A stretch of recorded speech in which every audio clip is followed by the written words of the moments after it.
बिस्मिल्लाहिर्रहमानिर्रहीम। अस्सलाम वालेकुम नाजरीन। मर्द अगर नापसंद औरत से शादी कर ले तो भी अपना बिस्तर उससे ज़रूर गर्म करता है। हालांकि मर्दानगी तो ये होनी चाहिए कि वो उसे छुए भी ना।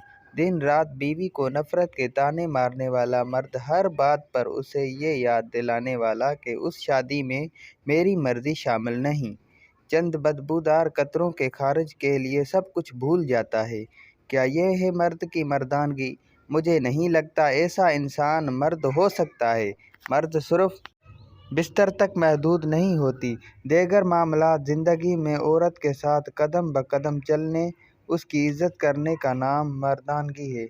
अगर मर्दानगी सिर्फ जिनसी ताल्लुकात नाम है तो कुत्ता मर्दानगी की आला मिसाल है, जो जिनसी इख्तिलात करने के लिए मुखालिफ जिन्स के पीछे भागता रहता है। मर्दानगी रिश्तों को निभाने में, बर्दाश्त करने और सहने में है। बेहतरीन मर्द वही है जो घरेलू ज़िंदगी में हुस्न, सलूक और मोहब्बत बर्दाश्त का मुजाहरा करे, वरना मर्द होने का अज़म ना दिखाए, क्योंकि उसकी खाना ज़िंदगी महज बिस्तर तक महदूद है। उसे मर्द कहलाने का हक़ तो दूर, इंसान कहलाने का भी हक़ नहीं है।